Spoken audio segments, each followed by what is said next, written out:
All right, put your pieces on the table. Now! You two, move!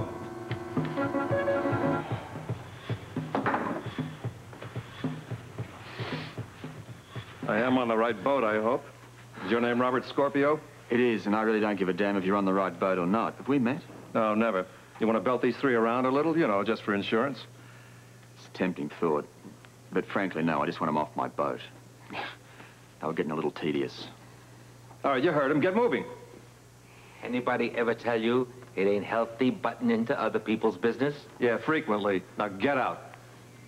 You have any idea who I am? None. You got any idea of who I am? But I'm going to make a point of finding out. You do that. And when I do find out, I promise you, you're dead. I've been threatened by experts, little man. Now move, all of you. Stop right where you are. I told you to stay on the dock. I did. I just came to tell you we found a rowboat.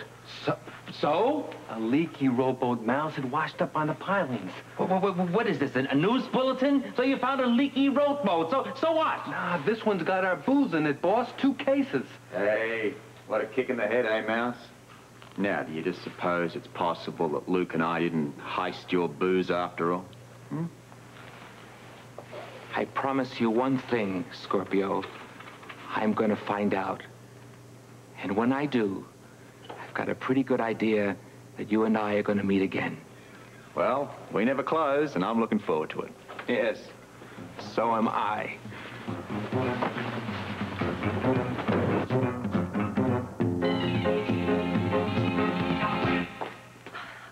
I know I'm terribly late, Dr. Katz.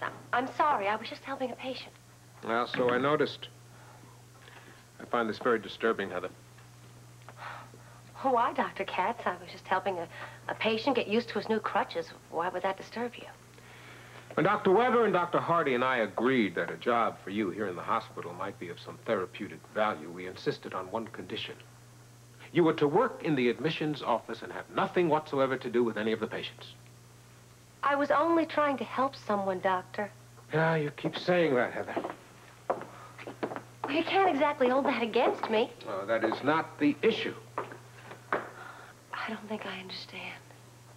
Well, what I don't understand is your sudden interest in helping everybody. What's wrong with helping somebody? Well, that depends on your motives. Well, I'm not making a career of it. Who exactly are you trying to help, Heather? Nobody. Nobody? Now, that doesn't sound reasonable. We all help somebody now and then. Is it Joe Kelly? Are you trying to help him? Of course I'm trying to help Joe. Now, why do you say it that way? So defensively. Of course I'm trying to help Joe. Well, it makes sense, doesn't it? You want to help the people you care for. Of course, I can't do very much to help Joe. I mean, most things he can do for himself. Yeah, well, what would you like to do for him? Just help him? In what way?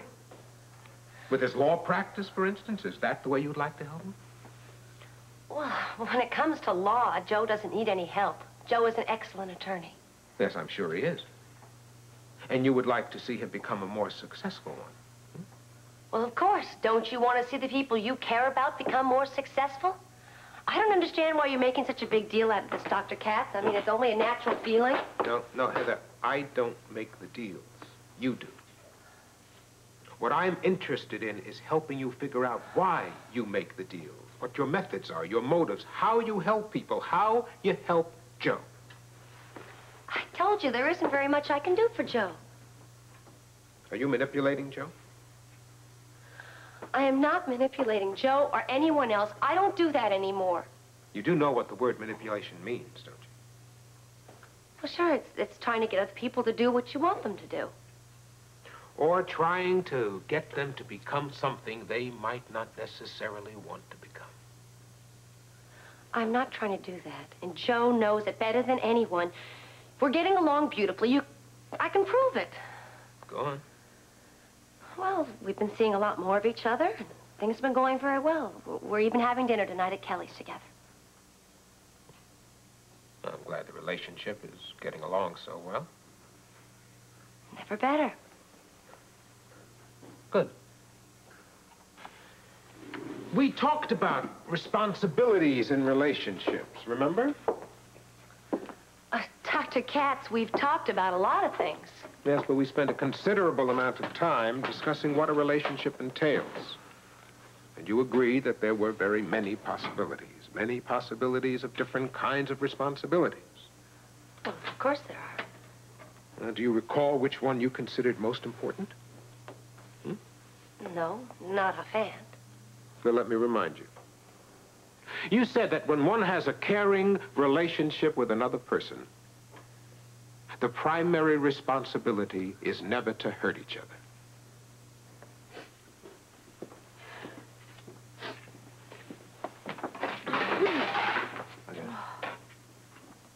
I heard they're a little rough on you.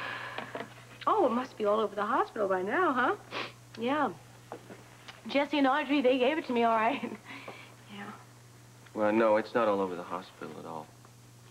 You want to talk about it? Yeah, I want to talk about it. I read the file, Noah. I know the woman's history. Yeah, I know you read the file. Well, she was in no condition to be operated on. Any brilliant surgeon would know that. And there are rules you play by, you know? It wasn't your decision to operate or not to operate. It was Dr. Bradshaw's decision. And Dr. Bradshaw was wrong, Noah. If you had been the surgeon, you wouldn't have operated. You don't know that. Yes, I do know that. You would have read the file, you would have evaluated the situation, and you would have decided the risk was too great. I know that, Noah. No. You would have weighed all the facts. What? No, I wouldn't have decided the risk was too great. Yes, you would have, Noah. If you read the file, you would have seen it. I know you would have. You wouldn't have operated. This is the file. I read it. Believe me, I read it very carefully. Well, then you know I'm right. And based on everything I read about the patient in this file, What? I would have done exactly what Dr. Bradshaw did. I would have operated.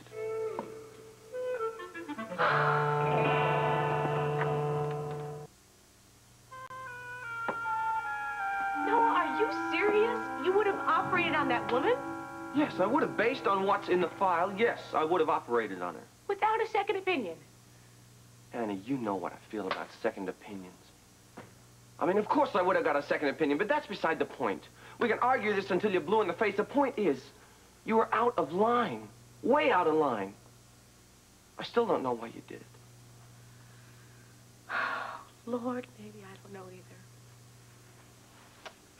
Maybe it goes all the way back to Africa. I don't know. What? What are you talking about? What do you mean, Africa? Oh, I was a missionary nurse in Africa. You're kidding. I didn't know you were in Africa. Noah, the hardship, the suffering that I saw,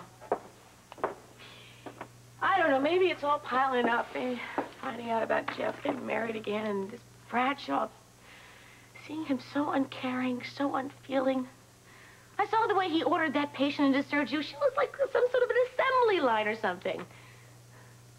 And then I remembered the doctors in Africa. They were so dedicated, Noah. I'm sure you were, too. Well, I did what I could, yeah, but it was nothing like the doctors in Africa.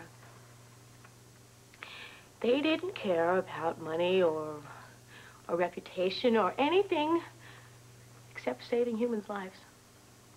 Don't you think Bradshaw cares about saving human lives? Not like the doctors in Africa. You can't believe that. I didn't even know you worked in Africa. I guess I don't even know you. Well, I don't talk about it much. As you can see, the memories are very painful.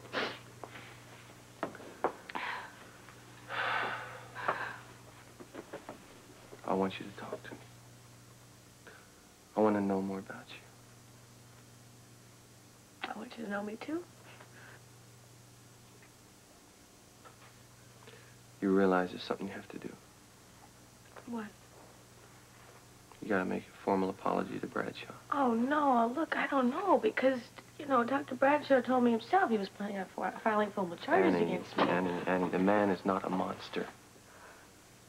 I've known him since I was a kid. He's a warm, caring person. And he's forgiving, too. If you apologize to him, I'll talk to him. I'm sure I think he'll just drop it. I don't know, Noah. I mean, I'll apologize, yeah, but not because I think he's right.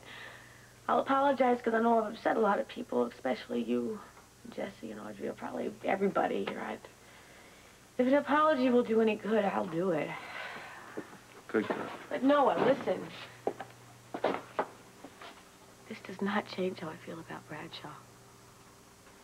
Doesn't matter how you feel about Bradshaw right now, okay? Let's just get your career back on the track. Okay. Can I, fix you a drink? Oh, no thanks. Never before the sun's over the yardarm. Well, you won't mind if I do. It's been a rather, harrowing couple of hours. Oh, go right ahead. So, tell me, do you, make a vocation out of arriving in the nick of time? You mean walking in on those goons? Oh, that was pure luck. No, actually, I was looking for you. Well, I can't complain about that. Why? We have a mutual friend who once told me if I ever needed help, ask Robert Scorpio. Who's the mutual friend? O'Reilly. You knew O'Reilly. If I hadn't, I couldn't have come to you. Yeah. Do you mind if we just back up a little bit here? I don't recall hearing your name. Oh, it's Maxwell. Kurt Maxwell. Maxwell. I don't recall her ever mentioning a Kurt Maxwell. No, well, she wouldn't have. But then you knew her as well as I did. And you must realize if you asked O'Reilly to respect your privacy, oh, she did. I agree. And privacy was essential to my business. It still is. You said a minute ago about needing some help. I do. I need a friend. What can I do for you? Not for me, Robert. For O'Reilly. Because we both loved her. To O'Reilly. Look, I need to hide out for a couple of days, not much longer, and then I'll be on my way. Oh. Can I ask why? Well, I'd rather not explain. Let's just say I have work to do, and right now I must stay undercover until it's safe to get on with it. I'm sure you've been in similar circumstances. Often. Yeah, so O'Reilly told me. May I count on you? Actually, the best place for you to hide out is right here on this boat. I'm grateful. Don't be. Thank O'Reilly if you like. Because there's nothing in this world I wouldn't have done for her.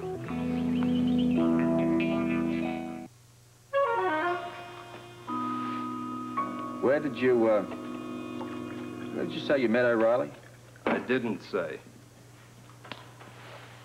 And if you don't mind my saying so, that's a very tired ploy. I'm surprised you thought it might work. I didn't. I'm just curious, that's all. Well, then let me say this much, okay? I know a lot about your background, mostly from O'Reilly, but from other sources, too. Well, that puts you one up on me, doesn't it? Oh, it does. And I'm trying to explain why it must stay that way. Now, I would imagine you've been in exactly my position a number of times. See, you've got a job to do. You'll stop at nothing to do it, and then suddenly, hey, you need help. Just as I need your help now. I recall the predicament. And that is when we use our instincts and our knowledge. In short, we have no choice but to put our trust in a stranger. And we can't explain. We can't even answer questions. We simply have to trust. And in turn, we say, hey, trust me. You can trust me. O'Reilly told me you'd say that. So you feel I'd be safer right here on board, huh? Oh, definitely. Now, I do have a partner. He's away at the moment, Luke Spencer, but he'll be back tomorrow. Hey, well, then I can't stay here. Look, it's his boat. We're actually in partnership opening a club together. But the yacht itself is his. What you're saying, I assume that you're going to tell this Spencer. Luke Spencer. Well, you intend to tell him that I'm here in hiding. Luke and I have no secrets from each other. He is totally trustworthy, and actually, he knew O'Reilly, too. Well, I'm sorry, and don't think I'm ungrateful, but I've taken one risk trusting you. I can't afford to take another. I mean, if this Luke Spencer is to be told, then I'll just be moving on. O'Reilly told you that if you needed help, you could come to me. She did. And your conditions for this are that I'm the only person to know that you're aboard? Sorry, but yes.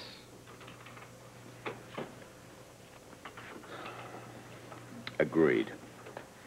All right, Kurt, you got it. Now, I was going to put you in one of the staterooms, but under these conditions, with me being the only person that's meant to know about you, I'll have to find somewhere for you down in the engine room. Well, wouldn't he look around down there? I'll make sure he doesn't. But understand this. This is not the way we operate it. I do not like deceiving Luke. I'm not asking you to deceive him. Funny, I got that impression. I'm asking you to help me, Robert, because O'Reilly promised me you would. The engine room's this way.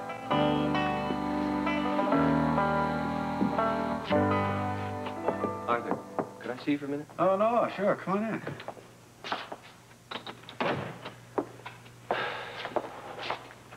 You know why I'm here? It's about Ann Logan. Yes, I'm aware you're very close. Close enough to ask you to reconsider filing charges against her.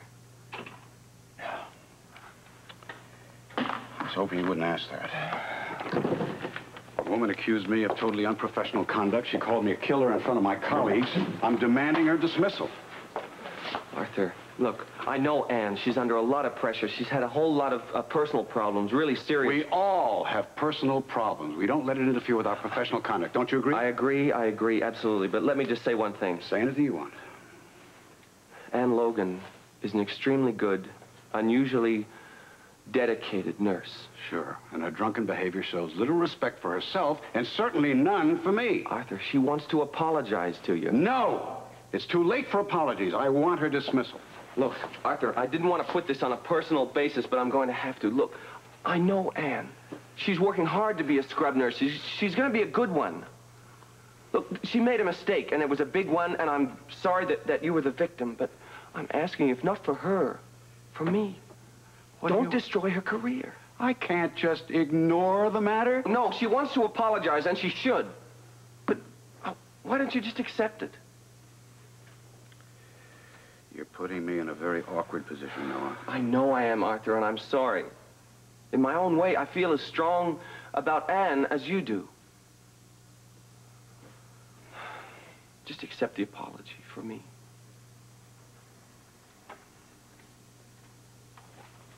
How long have I known you? Since you were what? 8? 10?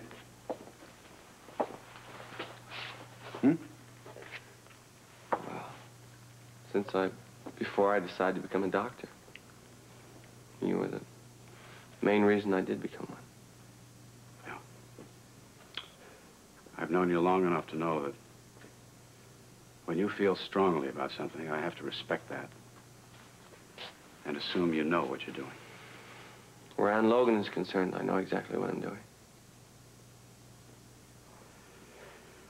All right, have her write her apology. In full, understand? I'll make sure she does. Have her post it on the bulletin board? Yes? I'll make sure she does, Arthur. Thank you. No, I'm not finished yet. You tell her to stay out of my way. I don't want her near me, near my patients, or within a mile of the operating theater. I'll make sure she understands. And you make sure she understands something else. If she so much as glances at me sideways ever again, I'll run her out of this profession on a rail.